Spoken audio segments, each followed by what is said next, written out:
Hi everyone! I'm Hanime V. Bernales. I'm Janine Faith Espinosa.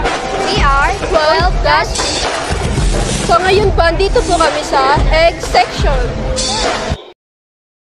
Ako si Wilfredo Adriano at nandito ako ngayon sa Pasig Mega Market upang interviewin si Kuya JG. I'm Hanime V. Bernales po. Okay lang po kayong ma-interview. Comfortable naman po kayong ma-interview. Opo. So, bago po tayo dumalo sa pangalawang question, maaari ko po bang malaman ang iyong pangalan? Louie. Ilang taon na po kayo? 36. Ilang years na po kayo dito? 20. Next question po is, mayroon po ba kayong particular o inspiration na nag-uudyok sa inyo para pumasok po kayo sa industriya na ito? Pamilya. Yun lang, pamilya. Yun lang magbibigay sa'yo ng tawag? Sabi mo? Inspiration. Oo, inspirasyon.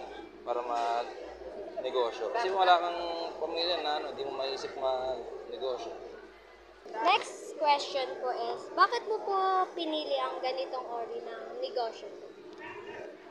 Bakit pinili? Mas sa food industry kasi mas madaling ibenta ang itlog. Tsaka actually hindi ako pumili. Ako ang pinili kasi family business siya nagsimula. Ngayon, walang papalit sa mga magulang ko kundi ako lang. Hindi naman po siya madumal. Ano? Madumal. Matumal. Madumal. Sorry. Hindi, may season. By season, mayroon ding buwan kung saan walang pasok ang mga bata, mga estudyante. Anong strategies ang maibabahagi mo? Sa pagnenegosyo ng itlog, siyempre, nakadepende sa panahon kung kailan magiging mabili yung itlog. Katulad ng panahon na may pasok ang estudyante, magiging mabili ang itlog. Ngayon, makakapagpresyo ka na maayos. Paano mo po tinutukoy ang tagumpay para sa iyong negosyo? Pag mas malaki ang kita, ayun ang tagumpay mo sa pagnenegosyo. Yung hindi ka lugi, may kinikita ka na maganda, talagang yung tagumpay. Sa lahat naman ng negosyo, ganun. Pagka maganda ang kitaan mo, di ba? Yun lang. Naranasan mo na ba ang mga malalaking pagkabigo o pagkabaksak ng negosyo? Actually, doon kami nagsimula yung sa mahina. Actually, lahat naman ng negosyo, parang bagsak ang style. Kasi walang nakakilala sa'yo. Wala nakakaalam. Parang bagsak talaga ang style. Ayun, habang pagtagal, tsaka mo lang siya lumalago. Pero yung biglang bagsak na galing ka sa taas, na biglang hindi ko pa nararanasan, na yung biglang lugi.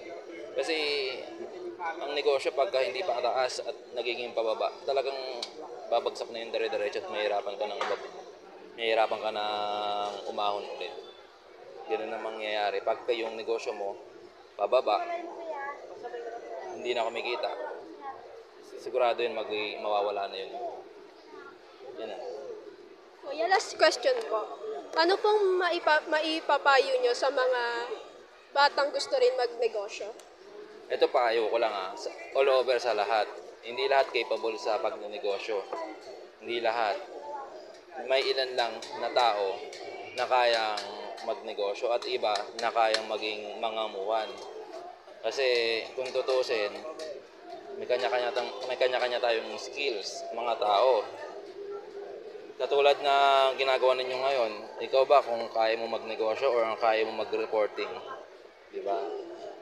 Ayun lang mapapayo ko, hindi lahat kaya magnegosyo. Pero kung kaya mo, hindi gawin mo, mas makakabuti sa iyo. Kasi mas komportable yun.